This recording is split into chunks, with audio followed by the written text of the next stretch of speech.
Business की दुनिया का एक पुराना उसूल है the first one two speak losses. हम एक ऐसे दौर में जी रहे हैं जहां हर कोई दिखावा करना और बोलने में लगा है। हमें लगता है कि जितना ज्यादा हम बोलेंगे उतना ही हम स्मार्ट और इन्फ्लुएंटल लगेंगे, पर सच इसका उल्टा है। जब आप बहुत ज्यादा बोलते हो तो आप जाने अनजाने में अपनी कमजोरियां एक्सपोज कर देते हो, आप सस्ते लगने लगते हो। और आज हम बात करेंगे उस स्ट्रेटेजिक साइलेंस की जो दुश्मन में डर, दोस्ती में इज्जत और बिजनेसमैन में मुनाफा पैदा करती है। आज सीखेंगे कि खामोशी को एक हथियार की तरह कैसे इस्तेमाल करते हैं। Point number 1, the scarcity of words. जितना कम बोलोगे उतनी वैल्यू बढ़ेगी। एक प्रोडक्ट की कीमत तब बढ़ती है जब उसकी सप्लाई कम होती है, और वही लॉजिक आपके शब्दों पर भी अप्लाई होता है। अगर आप हर वक्त हर किसी से हर टॉपिक पर बात करने के लिए तैयार हो जाते हो तो आपकी राय की वैल्यू नहीं रह जाती है। जब आप कम बोलते हो तो लोग आपके हर एक वर्ड को ध्यान से सुनते हैं। वो वेट करते हैं कि कब आप बोलोगे। बिजनेस मीटिंग में देखना, जो सबसे बड़ा प्लेयर होता है वो पूरी मीटिंग में खामोश रहता है और एंड में सिर्फ एक लाइन बोलता है जो पूरी डील बदल देती है। अपने शब्दों को लग्जरियस गुड्स बनाओ, मास मार्केट नहीं। Point number 2, silence as a mirror. Human psychology ये है कि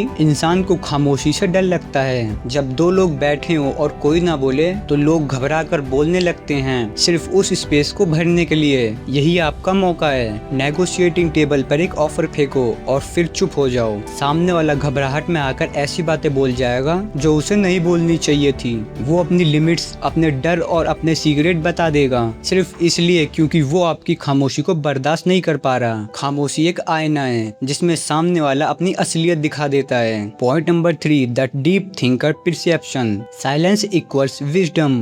दुनिया उन लोगों पर भरोसा करती है जो कैलकुलेटिव होते हैं। अगर आप बिना सोचे तुरंत रिएक्ट करते हो तो लोग समझ जाते हैं कि आप इमोशंस के गुलाम हो। जब कोई आपसे सवाल करे तो जवाब देने से पहले 3 से 5 सेकंड का पॉज लो। ये पॉज दिखाता है कि आप रिएक्ट नहीं कर रहे, आप प्रोसेस कर रहे हो। ये साइलेंस आपको एक विश और डीप इंसान की इमेज देती है। लोग सोचते हैं कि इसके दिमाग में कुछ गहरा चल रहा है, असल में आप शायद सिर्फ सांस ले रहे हो, लेकिन उनकी नजर में आप एक मास्टरमाइंड बन चुके हो। Point number 4, protecting your strategy. अंधेरे में शिकार करो।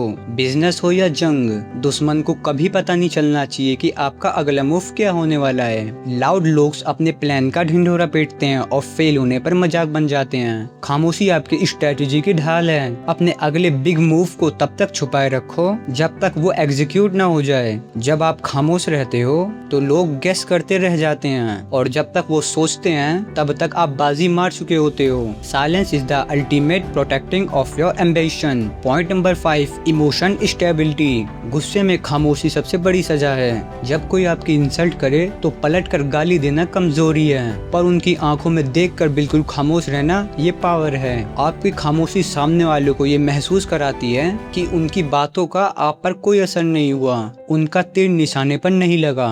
जब आप रिएक्ट नहीं करते तो आप उन्हें उनकी औकात दिखा देते हो बिना एक भी बुरा शब्द कहे। इमोशनल कंट्रोल ही वो सीढ़ी है जो आपको लीडरशिप तक ले जाती है। और अब जाते जाते कुछ गोल्डन पॉइंट सुन के जाओ। The lion silence. शेर शिकार करने से पहले दहाड़ता नहीं है, वो इतना खामोश होता है कि पत्ता भी नहीं हिलता। दहाड़ तो शिकार मिलने के बाद की जाती है। इसलिए अपने काम को शोर मचाने दो, खुद को नहीं। अपने अंदर एक साइलेंट चैम्बर बनाओ जहाँ सिर्फ आप और आपके गोल्स हों। दुनिया को सिर्फ रिजल्ट्स दिखाओ, प्रोसेस नहीं। क्योंकि एक बात याद रखना, खाली बर्तन ही सबसे ज्यादा शोर मचाता है। Be silent, be powerful. मिलते हैं अगली बार।